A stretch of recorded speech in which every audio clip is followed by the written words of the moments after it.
রিশাদকে বাদ দিয়ে টি-20তে জায়গা না পাওয়া ব্যাটারকে নামানো হলো সুপার ওভারে। সেই ব্যাটারের মন রক্ষার্থেই এমন সিদ্ধান্ত ধারণা করছেন মোহাম্মদ আশরাফুল।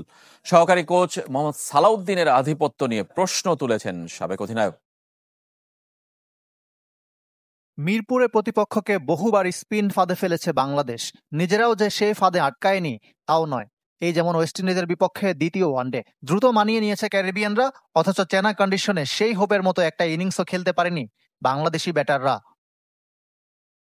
উইকেটের সমালোচনার পাশাপাশি টাইগার ব্যাটিংয়ে স্মার্টনেসের অভাব দেখছেন সাবেক অধিনায়ক মোহাম্মদ আশরাফুল।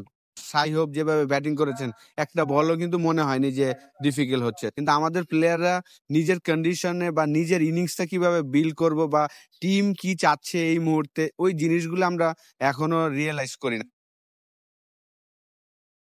ঢালাইয়ের সেরা প্রিমিয়ার সিমেন্ট। সুপার ওভারেও তালগোল পাকিয়েছে বাংলাদেশ। দিনের সেরা ব্যাটার রিশাদকে ব্যাটিংয়ে আনা হয়নি।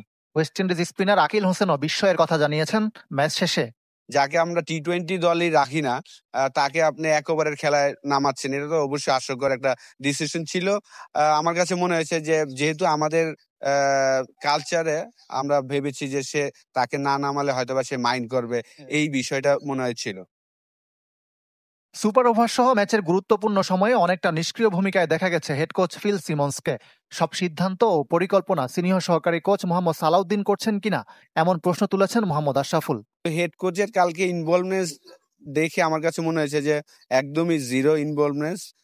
পুরা ডিসিশন গুলাই হয়তোবা সালাউদ্দিন ভাই নিচ্ছেন, আমার কাছে যেটা মনে হয়। তো এই জায়গায় হয়তোবা আরো যারা ভালো আছেন তাদেরও হয়তোবা ইনভলভ করতে পারেন। তবে এখনো অধিনায়ক মেহেদী মিরাজের উপর আস্থা রাখছেন আশরাফুল।